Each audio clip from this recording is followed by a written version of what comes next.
Hello students, in this video we'll discuss chapter number 3 Jainism and Buddhism.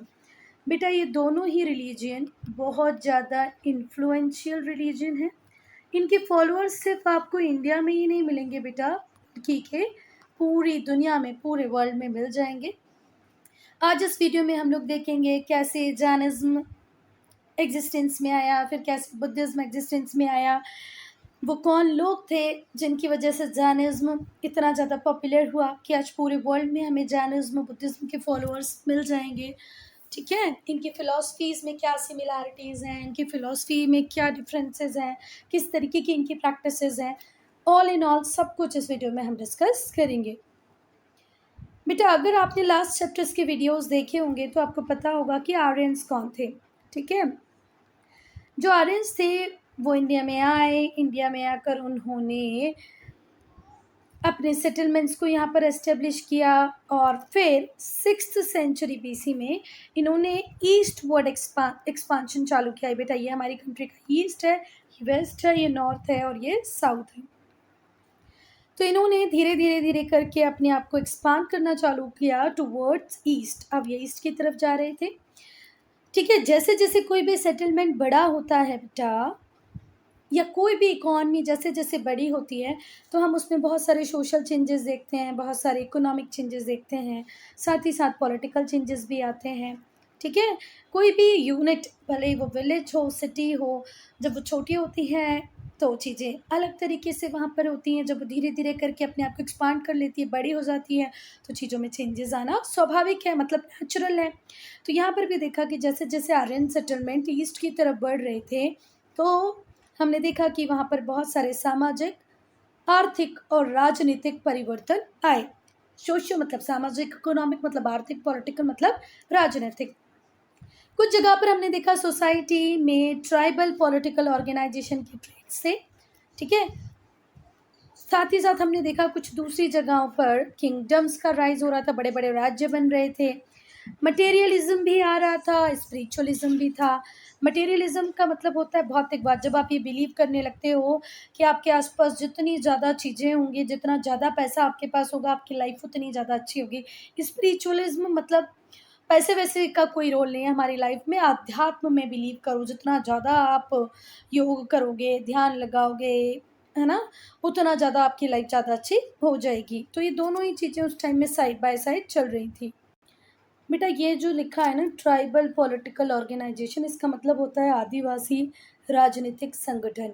तो हमारी जो tribal communities हैं, ठीक है, जो आज भी फॉरेस्ट में रहती हैं, उनके रूल्स, उनके रेगुलेशन अलग होते हैं, उनके रहने का तरीका अलग होता है ना। तो साथ ही साथ हमें जहाँ पर देखने को मिल रहा था कि ट्राइबल पॉलिटिकल ऑर्गेनाइजेशन ग्रो हो रही हैं, वहीं पर हम देख रहे थे कि दूसरी तरफ राज किंगडम का भी राइज हो रहा है। मटेरियलिज्म का मतलब होता है भौतिकवाद, है ना, जहाँ पर आप मनी को ज़्यादा इम्पोर्टेंस देते हो, लग्ज़री को इम्पोर्टेंस देते हो। स्पिरिचुअलिज़्म का मतलब है आध्यात्म, जो भी लाइवली प्लेज़र है उनको छोड़कर हमें ध्यान लगाना है, अध्यात्म की तरफ जाना है। क्लियर है दोनों चीज़ें? चलें आगे। बेटा लेटर वैदिक एज के जो लोग थे उन्होंने इम्प्लीमेंट्स को यूज़ करना चालू कर दिया था, टूल्स को यूज़ करना चालू कर दिया था, जो किससे बने होते थे? आयरन। मतलब यहाँ पर ये लोग लोहे का यूज़ करना सीख गए थे, लोहे से इम्प्लीमेंट बना रहे थे, टूल्स बना रहे थे। ठीक है बेटा, जब तक आप स्टोन टूल्स बनाते हो या कॉपर टूल्स बना रहे होते हो तो उसमें एक प्रॉब्लम होती है कि वो उतनी स्ट्रेंथ वाले नहीं होते। तो जब आयरन के टूल्स बनने लगे तो ये एक फ़ायदा हुआ कि फॉरेस्ट क्लियर करने में हेल्प मिल गई। ठीक है, अब फॉरेस्ट क्लियर हो गए तो वो जो ज़मीनें थी जिनके ऊपर फॉरेस्ट थे, हमने उनको काय में कन्वर्ट कर लिया? एग्रीकल्चरल लैंड में। ठीक है, अब वहाँ पर हम लोग क्या करने लग गए? कल्टीवेशन करने लग गए। अब कल्टीवेशन होने लग जाएगा, एग्रीकल्चर होने लग जाएगी, तो अब से बातें आपको सेटल्ड लाइफ में रहना पड़ेगा। ठीक है, क्योंकि जब आप क्रॉप ग्रो करते हो, सीड्स क्रॉप मतलब सीड्स जब आप ग्रो करते हो तो थोड़े टाइम में वो आपको प्लांट मिलेंगे, प्लांट में फिर थोड़े टाइम में फ्लावर्स होंगे, फिर फ्रूट लगेंगे। इट टेक्स 3-4 मंथ, है ना। तो आपको एक जगह रहना ही पड़ेगा। तो जैसे जैसे कल्टीवेशन ज़्यादा होने लगा, लोग ज़्यादा सेटल्ड लाइफ जीने लग गए। तो आयरन टूल्स की वजह से एक एडवांटेज मिला कि फॉरेस्ट ईजिली क्लियर होने लग गए। जब फॉरेस्ट क्लियर होने लग गए तो हमने ज़्यादा से ज़्यादा लैंड को अंडर कल्टीवेशन लेके आए और सेटल्ड लाइफ जीने लग गए थे हमारे आर्यंस। एज अ रिजल्ट इसकी वजह से सरप्लस प्रोडक्शन होने लगा फूड ग्रेन्स का, ठीक है, अच्छी खासी पैदावार होने लग गई फूड ग्रेन्स की, अनाज बहुत बढ़िया ग्रो होने लग गया। तो जो सरप्लस प्रोड्यूस थी उसे किंग्स यूटिलाइज करते थे अपनी मिलिट्री के लिए, अपनी एडमिनिस्ट्रेटिव नीड्स के लिए, ठीक है। फिर हम लोगों ने देखा कि टाउन्स में जो लोग थे वो स्पेशलाइज्ड होने लग गए बहुत सारे आर्ट्स में, क्राफ्ट में। मतलब अब ऑल इन ऑल हर तरफ डेवलपमेंट हो रहा है, एग्रीकल्चर ज़्यादा हो रहा है तो सरप्लस प्रोडक्शन हो रहा है, आर्ट भी हो रहा है, क्राफ्ट भी हो रहा है, ठीक है। तो अब लोग सिर्फ और सिर्फ किस लाइफ में बिलीव करने लग गए, सेटल्ड, भाई एक जगह रहेंगे, अपना घर बनाएंगे, वहीं पर हम कुछ ना कुछ करते रहेंगे, ठीक है, and to expand further in neighbouring areas. और जैसे जैसे पॉपुलेशन बढ़ती जाएगी, जैसे जैसे ज़्यादा से ज़्यादा एरिया हमारे कंट्रोल में आता जाएगा, हम अपने आप को बढ़ाते जाएंगे, एक्सपांड करते जाएंगे। अब भाई एक्सपांशन से हुए वॉर्स, ठीक है, डिफरेंट ट्राइब्स में, क्योंकि मेरा एरिया ये था, दूसरी ट्राइब का एरिया ये था, मैंने अपना एरिया बढ़ाया और बढ़ाया। अब इस ट्राइब को लगने लगा कि भाई ये तो बिल्कुल मेरे करीब भी आने लग गए हैं, है ना, बहुत ज़्यादा एरिया ये लोग ले रहे हैं। तो फिर इन दोनों के बीच में होने लग गए क्या बेटा, वॉर, युद्ध। इन वॉर्स में क्या होता, जो लार्जर और जो पावरफुल ट्राइब्स होती वो स्मॉलर वंस को हरा देती है। ऑब्वियसली बात है, हर जगह ऐसा ही होता है, जो ज़्यादा बड़ी ट्राइब होगी, जो ज़्यादा पावरफुल ट्राइब होगी, ऑब्वियसली बात है वो जो स्मॉलर ट्राइब होगी उसको हराएगी और फिर एक बड़ा सा किंगडम बना लेगी। फिर एक टाइम ऐसा आएगा ये दो ट्राइब अलग अलग रूल किया करती थी, अब ये वाली ट्राइब इसको हरा कर एक बड़ा सा किंगडम, राज्य बना लेगी। ये जो किंगडम्स थी इन्हें क्या कहा गया, जनपद्स। आप लोग इसको जनपदास भी पढ़ सकते हैं पर एक्चुअल में वो जनपद है, ठीक है। ये जो किंगडम्स थी इन्हें क्या कहा गया, जनपद। फिर जब बहुत सारी जनपद एक दूसरे को ज्वाइन कर लेती थी और ज़्यादा बड़ी यूनिट बन जाती थी और ज़्यादा पावरफुल यूनिट बन जाती थी तो इन्हें इंडिपेंडेंट किंगडम्स कहा जाता था, महाजनपद। अगर आप और आपके टीचर इसे महाजनपदास कहें तो उसमें कोई बुराई नहीं है बेटा, आप वो भी कह सकते हो, क्योंकि हमारी एग्जाम ओरल नहीं होने वाली है, रिटर्न होने वाली है ना। तो स्पेलिंग्स पे ध्यान दें। तो पहले ट्राइब्स, एक दो ट्राइब ने मिलकर एक किंगडम बनाई, इन किंगडम्स को क्या कहा गया, जनपद। फिर जनपद जब बड़ी होती गई, ज़्यादा पावरफुल होती गई तो वो क्या बन गई, महाजनपद, ठीक है। 6th सेंचुरी बीसी, बीसी बोले तो बिफोर क्राइस्ट, बिफोर क्राइस्ट कितना पहले जाना है आपको, 6th सेंचुरी, 600 साल पहले जाना है। वहाँ पर हम देखते हैं कि वर्ल्ड हिस्ट्री में एक इम्पॉर्टेंट एज आई। ये जो वर्ड है इपॉक, इसका मीनिंग होता है एरा, एज, पीरियड, ठीक है। तो एक इम्पॉर्टेंट टाइम देखा हमने कब, 6th सेंचुरी बीसी में, ठीक है, जहाँ पर एमरजेंस होती है थिंकर्स की, ठीक है, जैसे ज़राथुस्ट्रा, ज़ोरोआस्टर, कहाँ पर, पर्शिया में। इनका प्रोनाउंसिएशन एक बार आप गूगल पे और देख लेना, ठीक है। ज़राथुस्ट्रा और ज़ोरोआस्टर ये कहाँ पर, पर्शिया। पर्शिया को क्या बोलते हैं हिंदी में बेटा, फारस, फारस की खाड़ी सुना होगा ना आप लोगों ने। और आज का है पर्शिया ईरान, ठीक है, आज के पर्शिया को हम क्या बोलते हैं, ईरान। मतलब current name of Persia is Iran और हिंदी में इसको बोलते हैं फारस, ठीक है। तो जब जीसस क्राइस्ट का बर्थ हुआ उसके पहले आपको जाना है, 6th सेंचुरी बीसी में जाना है, अगर हम 180 को रेफरेंस पॉइंट मानते हैं कि भैया ये ईयर ऑफ लॉर्ड है। तो ये ऑल इन ऑल आप ऐसे देख लो कि 6th century BC, before Christ, 6th century में एक इम्पॉर्टेंट एरा आया, इम्पॉर्टेंट ईपॉक आया वर्ल्ड हिस्ट्री में, जब हमने देखा कि थिंकर्स की, बड़े बड़े थिंकर्स की इमर्जेंस होती है, जैसे ज़राथुस्ट्रा, ज़ोरोआस्टर कहाँ पर, पर्शिया में, कन्फ्यूशियस चाइना में, महावीर और गौतम बुद्ध इंडिया में, ठीक है। और इंडिया में तो इनकी भाई उस टाइम में बहुत ज़्यादा ज़रूरत थी ऐसे थिंकर्स की, क्योंकि उस टाइम में इंडिया पूरी तरीके से ऑर्थोडॉक्स प्रैक्टिसेस में इन्वॉल्व था। In India it was the period when orthodox religious believes, बहुत सारे ऑर्थोडॉक्स रिलीजियस बिलीव्स थे, प्रैक्टिसेस थी, ठीक है। मतलब सोसाइटी में इतना कुछ अजीब चल रहा था कि बैडली नीड थी कि भाई कोई आए और हमारा उत्थान करे। और इनके आने के बाद भाई, महावीर जी के आने के बाद, गौतम बुद्ध के आने के बाद, बहुत सारी जो रिलीजियस बिलीव्स थे, जो प्रैक्टिसेस थी, उन्हें चैलेंज किया गया। कुछ जो नए सेक्ट आए उन्होंने तो इसे रिजेक्ट भी किया, और ये सेक्ट थे जैनिज्म और बुद्धिज्म। ठीक है, emerge as the most potent religious reform movement.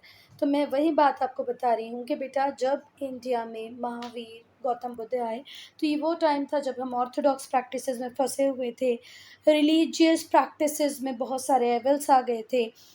जब ये लोग आए तो इन्होंने अपना एक क्या बोलना चाहिए, अपने बहुत सारे डिसिप्लाइज बनाए, प्रीचिंग करना स्टार्ट की, लोगों की समझ बढ़ी, और उन्होंने जो सोसाइटी में जो रॉन्ग बिलीव्स थे, जो रॉन्ग प्रैक्टिसेस थी, जो एविल्स थे, उन्हें रिजेक्ट करना चालू किया। और रिजेक्ट किया तो हमारी सोसाइटी में थोड़े से रिफॉर्म्स आए। तो हम बोल सकते हैं कि पहला potent religious reform movement Jainism और बुद्धिज्म में था। अब बेटा हम लोग पढ़ेंगे सोर्सेस। सोर्सेस को हिंदी में क्या कहते हैं? स्रोत। तो हम वो सोर्सेस को डिस्कस करेंगे बेटा अब, जिनसे हमें पता चला जैनिज्म कैसा था, बुद्धिज्म कैसा था। ठीक है, कहीं ना कहीं कोई तो सोर्स होता है ना जिससे हमें जानकारी मिलती है। तो अब हम वही सोर्सेस डिस्कस करेंगे। तीन इंपॉर्टेंट सोर्सेज हैं जो हमें इंफॉर्मेशन प्रोवाइड करते हैं जैनिज्म और बुद्धिज्म के रिगार्ड में। तो पहले है अंगस। अंगस को ही बेटा बहुत जगह आगम कहा गया है, दोनों सेम ही है, अंगस और आगम। तो जो अंगस हैं वो आमतौर पर स्वीकार किए जाते हैं। ऐसा माना जाता है कि जो भी लॉर्ड महावीर ने, भगवान महावीर ने जो भी कुछ पढ़ाया, बताया, समझाया, कब? जब उन्हें ज्ञान की प्राप्ति हो गई, जब वो सर्वज्ञाता बन गए, है ना, जब उन्हें एनलाइटनमेंट मिल गया। अब ये जो वर्ड है ना बेटा, ओमनी साइंस, इसका मीनिंग क्या होता है? हिंदी में तो इसे सर्वज्ञाता कहते हैं। इंग्लिश में एक बार सुन लो, नोइंग एवरीथिंग, जिसे सब पता हो, हैविंग अनलिमिटेड अंडरस्टैंडिंग और नॉलेज। तो जब महावीर को ज्ञान की प्राप्ति हो गई, उसके बाद उन्होंने जो भी अपने डिसिप्लाइज को, अपने अनुयायियों को पढ़ाया, या जहाँ जहाँ भी उन्होंने लोगों को कुछ बातें बताई, उनके अनुयायियों ने, उनके शिष्य ने, उनके जो स्टूडेंट्स थे, उन्होंने उसे कंपाइल किया। ठीक है, तो इट इज़ जनरली एक्सेप्टेड, ये जनरली एक्सेप्ट किया जाता है कि what ever Lord Mahavir thought, जो भी महावीर ने पढ़ाया, सिखाया, आफ्टर गेनिंग ओमनी साइंस, सर्वज्ञाता बनने के बाद, सब कुछ जानने के बाद, उसे कंपाइल किया उनके स्टूडेंट्स ने, उनके डिसिप्लाइज ने 12 पार्ट्स हैं, जिसे क्या कहा जाता है? अंगास। बेटा इसको अंगस ही बोलना है ना, अंगास नहीं बोलना, मैं गलती से निकल गया, अंगस। ठीक है, तो कितने पार्ट्स में? 12 पार्ट्स में लिखे गए वो सारी चीज़ें जो किसने पढ़ाई थी एक टाइम में? लॉर्ड महावीर ने। कब? ज्ञान की प्राप्ति होने के बाद। उन्हें ही क्या कहा गया? Angas. Sanskrit word for parts. ठीक है, अंग का मतलब क्या होता है? पार्ट। पार्ट को हम क्या कहते हैं? अंग, है ना, तो उसी से आया है अंगस। समझ में आया? अंग संस्कृत वर्ड, उसी से आया है Angas. This Angas are collectively known as Dvadashanga. ठीक है, ये जो अंग थे, 12 अंग मिले, 12 अंग मिले, तो क्या मरा? द्वादशांग। ठीक है, द्वादश का मतलब हिंदी संस्कृत में होता है 12। ठीक है, द्वादश, एकादश बोलते हैं, मम्मियों से पूछना एकादश का व्रत, है ना, द्वादश। तो ये द्वादश, तो द्वाशंगी किससे मिलके बने हैं? 12 अंग से मिलके बने हैं, 12 अंग से मिलके बने हैं।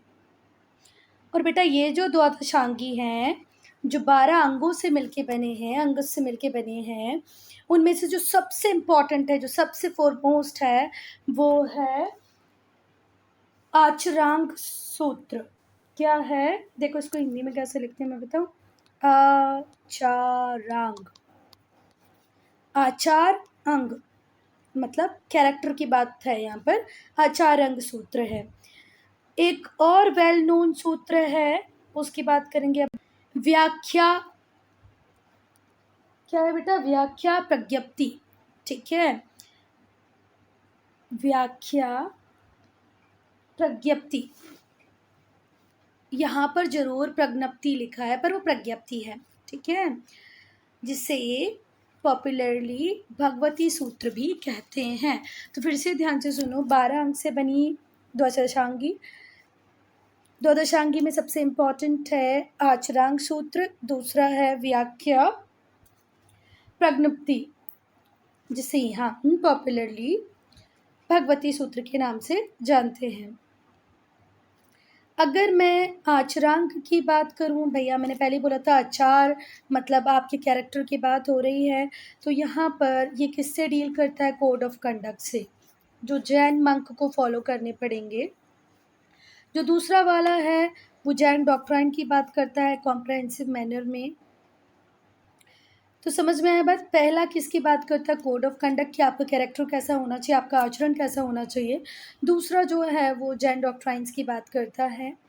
बेस्ड ऑन दीज अंग्स, और इन अंग्स की हेल्प से जो शीर्ष से उन्होंने कंपाइल की हैं 12 ऑक्सिलरी वर्क। बेटा जो साधु रहे, जो महात्मा रहे, उन्होंने इन अंग को पढ़ने के बाद 12 ऑक्सिलरी वर्क उप अंग बनाए हैं। ठीक है, ऐसा कहा जाता है अंग्स और उपांग्स रिटर्न नहीं थे बहुत लंबे टाइम तक, ना ही तो अंग्स ना ही तो उपांग्स, ये दोनों ही लिखे नहीं गए थे बहुत टाइम तक। इन्हें ओरली ट्रांसमिट किया गया from one generation to another, from religious leader to their people. मतलब एक टीचर अपने बच्चों को, अपने स्टूडेंट्स को, अपने डिसिप्लाइज को ओरली ये बताते क्या। बेटा हमारे एक फेमस हिस्टोरियन है जिनका नाम है R.C. मजूमदार। ठीक है, तो R.C. मजूमदार के अकॉर्डिंग ध्यान से सुनना, R.C. मजूमदार कौन है बेटा? इंडियन हिस्टोरियन है, इतिहासकार हैं। उन्होंने कहा कि towards the close of 4th century BC, 4th century BC में क्या होगा बेटा? एक फेमाइन आई। फेमाइन का मतलब क्या होता है? अकाल। अकाल है ना, जब खाने पीने की चीज़ों की कमी पड़ जाती है। तो साउथ बिहार में अकाल आया, फेमाइन आई, जिसकी वजह से एक्सोडस हुआ, बहुत सारे लोग उस जगह को छोड़कर जाने लगे। तो उन्हीं में एक इम्पॉर्टेंट सेक्शन था जैनिज्म का, जिसको हेड कर रहे थे कौन? भद्रबाहु।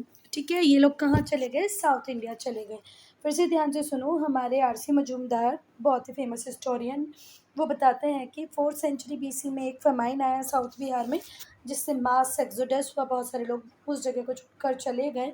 कहाँ गए? South India. और ये जो सेक्शन था जैन का, उसे लीड कर रहे थे, हेड कर रहे थे भद्रबाहु। बेटा अब जो लोग पाटलिपुत्र में रह गए, जो पाटलिपुत्र छोड़कर नहीं गए, उन्होंने एक काउंसिल बुलवाई। कि क्यों बुलवाई? नॉलेज को रिवाइव करने के लिए। अंगस में जो भी कुछ लिखा हुआ था उसके नॉलेज को रिवाइव करने के लिए काउंसिल बिठाई पाटलिपुत्र में। The result was the compilation of 12 अंग्स, और इन 12 अंगों का 12 अंग का कंपाइलेशन बन गया। फिर एक और काउंसिल हुई वल्लभी गुजरात में। कब हुई? वो 5th और 6th सेंचुरी AD में हुई। ठीक है, AD। अब हम एनो डोमिनी की बात कर रहे हैं, कॉमन एरा की बात कर रहे हैं। ठीक है, तो सोचो अब कितना डिफरेंस है। पहली हुई थी, फिर दोबारा हुई, तो कब हुई? AD में हुई। जबकि पहली वाली कब हुई थी? देखो फिर से ध्यान से, BC में हुई थी, है ना। फिर से ध्यान से सुनो, जो पाटलिपुत्र में रह गए उन्होंने एक काउंसिल बुलवाई, किसको रिवाइव करने के लिए? अंग्स के नॉलेज को रिवाइव करने के लिए। और फिर सारे अंग को कंपाइल कर दिया गया। कितने अंग? 12 अंग को। एक और काउंसिल बैठी बेटा वल्लभी गुजरात में 5th और 6th सेंचुरी AD में। फिर फाइनल कलेक्शन आया स्क्रिप्चर्स का। ठीक है, जो आया अर्ध मगधी प्राकृत लैंग्वेज में, अर्ध मगधी प्राकृत लैंग्वेज में, जो उस टाइम के कॉमन लोगों की लैंग्वेज थी। अंग बहुत इम्पॉर्टेंट हैं। जैन डॉक्ट्राइन अगर आपको पढ़नी हो तो अंग आपको पढ़ने पड़ेंगे। दे डिस्कस रिलीजियस रिट्स, ये रिलीजियस रिट्स की बात करते हैं। हाउस होल्ड लाइफ कैसी होनी चाहिए, वॉज ऑफ चेस्टिटी, किस तरीके का आपका कंडक्ट होना चाहिए। अब बेटा क्या क्या डिस्कस करना था? तो पहले डिस्कस करना था रिलीजियस राइट्स। अब रिलीजियस राइट्स में क्या डिस्कस करना था? कि वर्शिप कैसे की जाएगी। ठीक है। पूजा करने का तरीका कैसे होगा, मैरिज सेरेमनी कैसी होगी, फ्यूनरल कैसे होगा, वो सारी चीज़ें रिलीजियस राइट्स में आती है। फिर हाउस होल्ड लाइफ के स्टेजेस कैसे होंगे, ये डिस्कस किया गया। अब जो द वाउस ऑफ चेस्टिटी है, उसका मीनिंग क्या होता है कि शुद्धता की शपथ ली गई। जो भी काम करेंगे हम अकॉर्डिंग टू कस्टम ट्रेडिशन ही करेंगे, उसके बाहर जाके कुछ नहीं करेंगे। ठीक है। रूल्स ऑफ कंडक्ट, हमारा आचरण कैसा होगा, और दूसरे फीचर्स को भी डिस्कस किया गया जो किससे जुड़े हुए थे, जैन डॉक्ट्राइन से जुड़े हुए थे, जैन फिलॉसफी से जुड़े हुए थे। बेटा तो यहाँ पर होते हैं हमारे अंक खत्म। अब हम पढ़ेंगे त्रिपिटक को। क्या, किसको? त्रि का मतलब होता है 3, पिटक। ठीक है, आप चाहो तो इसको त्रिपितिकास पढ़ लो, पर ये क्या है? त्रिपिटक। ठीक है। का मतलब होता है 3। तो जो त्रिपितिकास हैं या त्रिपिटक हैं, ये सेक्रेट बुक्स हैं बुद्धिस्ट की, है ना, बुद्धिस्ट रिलीजन की सेक्रेट बुक्स हैं त्रिपिटक्स। त्रिपिटक इम्पॉर्टेंट लिटरेरी वर्क है बुद्धिस्ट का। ये जो वर्ड त्रिपिटक है, इसका मीनिंग होता है 3 बास्केट, 3 टोकरियाँ। बुद्धिस्ट कैनन की, कैनन का मतलब होता है बेटा रूल, है ना, लॉ। तो बुद्धिस्ट लॉ की 3 बुक्स, थ्री 3 टोकरी क्या होती हैं? त्रिपिटक, त्रिपिटिकास। जो अर्लीस्ट राइटिंग है वो किसके ऊपर लिखी गई हैं? लॉन्ग नैरो लीव्स के ऊपर, पत्तियों के ऊपर लिखी गई हैं। जो अर्लीस्ट राइटिंग है इन टेक्स्ट की, वो लिखी गई हैं लॉन्ग नैरो लीव्स के ऊपर, स्यून together on one side and bound in bunches. एक साइड से सिली गई हैं और फिर बंचेस में रखी गई हैं। फिर इन्हें किस में रख दिया गया था? बास्केट्स में। Therefore they were called 3 baskets, इसीलिए इन्हें क्या कहा जाता है? 3 बास्केट्स। समझ में आया? त्रिपिटक क्यों कहा जाता है? क्योंकि पहले तो ये नैरो लॉन्ग लीव्स के ऊपर लिखी गई, फिर इन्हें सिला गया, सिल के इनके पंच बना के इन्हें बास्केट में पैक कर दिया गया। These works return in Pali language. Pali language भी उस टाइम में कॉमन लोगों की लैंग्वेज थी, पाली लैंग्वेज में लिखे गए। इनमें क्या क्या इंक्लूडेड है? पहला पहला है विनय पिटक। ठीक है, विनय पिटक, विनय पिटक। सो विनय पिटक डील करता है रूल्स में, रेगुलेशन में, जो किसने बनाए हैं? बुद्ध ने बनाए। जो किसने प्रमलगेट किए थे? बुद्ध ने। ठीक है। विनय पिटक में वो रूल्स, वो रेगुलेशन लिखे गए हैं जिनका विचार या जिनको बनाने का काम किसने किया था? बुद्ध ने किया था। फॉर द मंक्स, किसके लिए बने थे विनय पिटक? मंक्स के लिए, भिक्षुस के लिए, नन्स के लिए, भिक्षुनीज। जो मेल मंक्स होते थे उन्हें भिक्षुस कहते थे, फीमेल को नन्स कहते थे, भिक्षुनीज कहते थे। ठीक है। विनय पिटक में रूल्स रेगुलेशन लिखे गए हैं किसके विचार में? जो रूल्स रेगुलेशन सही थे बुद्ध के विचार में। बुद्ध ने इन्हें प्रमलगेट किया है, बुद्ध ने इन्हें बनाया है। किसके लिए बनाया? भिक्षुस और भिक्षुनीज के लिए, मंक्स और नन्स के लिए। It also gives an account of the life and teaching of Buddha. Buddha की लाइफ, बुद्ध की टीचिंग्स के रिगार्ड में भी लिखा गया है। और एंशिएंट हिस्ट्री के जितने भी इंपॉर्टेंट एस्पेक्ट्स हैं उनको भी डिस्कस किया गया है कि भाई उस टाइम में कस्टम कैसे हुआ करते थे, आर्ट कैसा था। दूसरा है सुत्त पिटक। ठीक है। इसमें वो सारे डिस्कोर्सेज हैं बुद्ध के, जो वेरियस ओकेशंस पे उन्होंने, वो जो भी भाषण बुद्ध ने दिए डिफरेंट ओकेशंस पे, उनके जितने भी डिस्कशंस थे, भाषण थे, जो भी उन्होंने कहा, उनकी जो स्पीचेस थी, वो सब किस में लिखी गई हैं? सुत्त पिटक में लिखी गई हैं। It also has discourses by some of the disciples of Buddha. अच्छा, सिर्फ बुद्ध ने जो कहा, बुद्ध की स्पीचेस अकेली नहीं है बेटा, उनके जो डिसिप्लाइज, उनके जो अनुयायी लोग थे, उनके जो स्टूडेंट्स थे, उन्होंने जो कहा वो भी लिखा गया है। सच एज सारीपुत्र, आनंद, अदर्स। बेटा सारीपुत्र, आनंद, इन्होंने भी जो भी कुछ कहा है, जो इनके डिस्कोर्स थे, इनकी जो स्पीच थी, जो भी कुछ जो ऐसा लगा कि भाई उसे लिखना चाहिए, वो लिखा है सुत्त पिटक में। द धम्मपद क्या ये Dhammapada way of truth is an important component of this Pitaka. इस पितक शुद्ध पितक का जो इम्पॉर्टेंट कॉम्पोनेंट है वो है धम्म पितक वे ऑफ ट्रुथ, जिसके अंदर बुद्ध की टीचिंग है। अब हम वो पढ़ेंगे। नहीं, अभी हम वो नहीं पढ़ेंगे, ठीक है। बस आपको इतना याद रखना है कि धम्म पद किसका ही पार्ट है, तो शुद्ध पितक का पार्ट है। इसमें क्या सिर्फ बुद्ध के डिस्कोर्सेस को ही लिखा गया है, तो नहीं, इसमें उनके डिसिप्लाइज जैसे सरिपुत्र, आनंद, इनकी डिस्कोर्स को भी लिखा गया है, और इसका मेजर कॉम्पोनेंट है धम्मपद। अभी हम डिस्कस करेंगे अभिधम्म पितक को, जो डील करता है बुद्धिस्ट फिलॉसफी में। ये बताता है उन सारी चीज़ों के बारे में कि भाई जो ह्यूमन माइंड है वो कैसे काम करना चाहिए। It describes things like the working of human mind and the state of matter के स्टेट्स के बारे में बताता है। मनुष्य का दिमाग कैसे काम करता है उसके बारे में बताता है अभिधम्म पिटक। बेटा देखो, ये एक रिलायबल सोर्स तो है ही इंफॉर्मेशन का अबाउट बुद्धिस्ट रिलीजन। अगर आपको बुद्धिस्ट रिलीजन के रिगार्ड्स में कुछ जानना है तो पिटक एक इम्पॉर्टेंट सोर्स है। पर बुद्धिस्ट फिलॉसफी या बुद्धिस्ट रिलीजन के अलावा जो त्रिपिटक है, ये ग्लिम्प देता है हमें, एक ओवरऑल व्यू दे देता है कि भाई उस टाइम सोशल कंडीशन कैसी थी, इकोनॉमिक कंडीशन कैसी थी, पॉलिटिकल लाइफ कैसी होती थी बुद्ध एज में जब बुद्ध थे। अब हम पढ़ेंगे बेटा जातक्स को, ठीक है। किसको? जातक। पता है हमारे जो टीचर्स हुआ करते थे वो इसको जटकास पढ़ते थे। बहुत टाइम तक हमें भी आदत थी जटकास पढ़ने की, पर बेटा वो जटकास नहीं है, वो है जातक, ठीक है। आप लोगों के पास तो बहुत सारे सोर्सेज हैं, मोबाइल है, इंटरनेट है, आपके स्कूल टीचर हैं, ट्यूशन टीचर हैं, यूट्यूब है। पर उस टाइम हमारे पास नहीं होते थे, तो हमें बात ठीक है जटकास ही होता होगा, जटकास होता होगा, हमने वही पढ़ा। बहुत टाइम बाद पता चला कि नहीं भैया ये जातक है।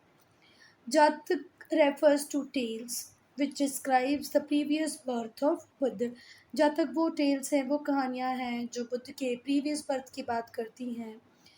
और बुद्ध के प्रीवियस बर्थ दोनों ही फॉर्म में हुए, कभी वो मनुष्य मानव जीवन में आए, कभी एनिमल भी बने। तो उन्होंने ह्यूमन लाइफ में जब थे उसकी बात भी करती है, जब वो एनिमल थे तब की बात भी करती हैं। कौन? जातक। और बेटा हर कहानी, हर टेल कैसे शुरू होती थी उस ओकेशन को बताते हुए, ठीक है। By noting the occasion that prompt its telling, जिसकी वजह से वो कहानी शुरू होने वाली है, उस अवसर को बताते हुए। मतलब बुद्ध अगर किसी कहानी को शुरू करते थे तो किसी शिष्य का कोई क्वेश्चन होता होगा, उनके सामने कोई मेल फीमेल आता होगा, अपनी बातें रखता होगा, तो उसको उसको सुनाते थे बुद्ध, है ना। तो ऑब्वियसली बात है कि जो प्रत्येक कहानी होगी, हर कहानी होगी, वो उस अवसर को ध्यान में रखते हुए शुरू होगी, जिसे कहने के लिए उन्हें प्रेरित किया जा रहा हो कि भाई आप बताओ ये कैसे था, वो कैसा था, और एंड कैसे होती। ends with the Buddha identifying the lives of the people in the introductory story with such people from the past. The future Buddha may appear in them as a king, an outcast, a god, elephant. किसी भी तरीके से वो अपने आप को दिखाते थे, but in what ever form, किसी भी फॉर्म में कुछ ना कुछ वर्च्यू दिखाया जाता था, और जो उनकी टेल के हाईलाइट होते थे, ठीक है। बुद्धा भले एलिफेंट के फॉर्म में दिखाए जाएं, गॉड के फॉर्म में दिखाए जाएं, पर कहीं ना कहीं कुछ ऐसी चीज़ होती थी जो उस स्टोरी की हाईलाइट बन जाती थी। बेटा इस पैराग्राफ की एक्सप्लेनेशन से तो भाई मैं खुद सेटिस्फाई नहीं हूँ, एक बार अपने टीचर से पूछ लेना क्या एक्चुअल में पैराग्राफ कहना चाह रहा है। बेटा बहुत सारी जो जातक टेल्स हैं, जातक कहानियाँ हैं, वो पैरेलल हैं किसकी? महाभारत की और बहुत सारे नॉन बुद्धिस्ट लिटरेचर की। जो जातक स्टोरीज़ हैं वो फ्रिक्वेंटली इलस्ट्रेटेड हैं स्कल्पचर्स में, पेंटिंग्स में, पूरे बुद्धिस्ट वर्ल्ड में। अकॉर्डिंग टू ए के वार्डर